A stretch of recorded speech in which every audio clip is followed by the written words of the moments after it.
just as a child development intervention alone. They're both what I would say necessary, but not sufficient. This is the question. Yes. That I think that each one of them is necessary, but they're enhanced by having both of them. And that the enhancement may be one of synergy, that basically you get much stronger effect by having two. There are not many examples yet. There are some examples of people who have done two of them. The Jamaica study had both of them, but started in the 80s. But the nutrition part of it was not really very strong. So I think that it certainly makes sense to consider both of them. If you want me to talk more, I can. The issue with the nutrition alone is that often families don't know how to actually implement the nutrition. I hinted at that a little bit when I talked about feeding problems. Many kids throughout the world have feeding problems. And when you go to many low and middle income countries, if their children are not eating, which kids have to protest at some extent, then moms get really nervous and they'll do things like try and force their kids. So they do, in India, sometimes they do dream feeding. Dream feeding is when the child is nodding off.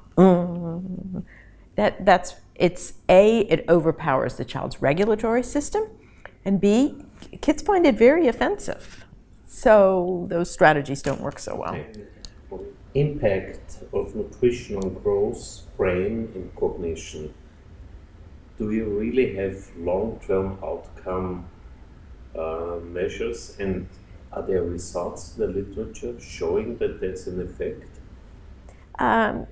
Yes, there are long-term outcomes of very early impact on nutrition and early development. For example, there's a study that was conducted in North Carolina. It's called the Abecedarian Project.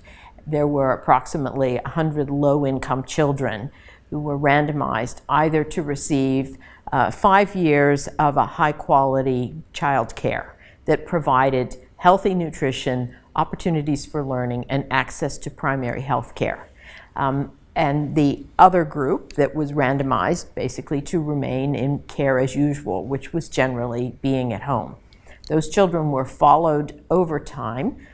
Those who received the early intervention did better academically. And when they were 35 years old, then their health status was examined. And it was found that the children who received the intervention were less likely to have metabolic syndrome and had better measures of blood pressure. They were also less likely to be obese. When you looked back at their very early growth, you could see that the tendency toward obesity started prior to age 5. It started prior to age 2. So it illustrates that helping children develop healthy growth and healthy habits very early in life can have a long-term payoff. Thank you. This is important to tell this to policymakers. Yes, but what I would say in there is that it's not only about the nutrition piece, that it also came with the early development piece, and it came with them developing healthy habits. So it's not one nutrient versus another, but it's a healthy habit as part of it.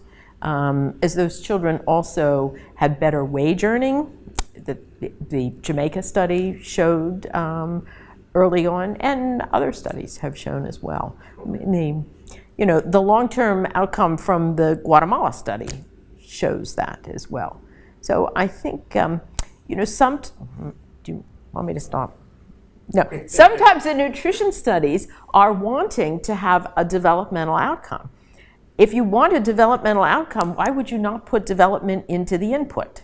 So if you only put nutrition into the input, it's not enough. Okay, it's a simplistic view. I think okay, so strong. It's not, yes, it's necessary but not sufficient.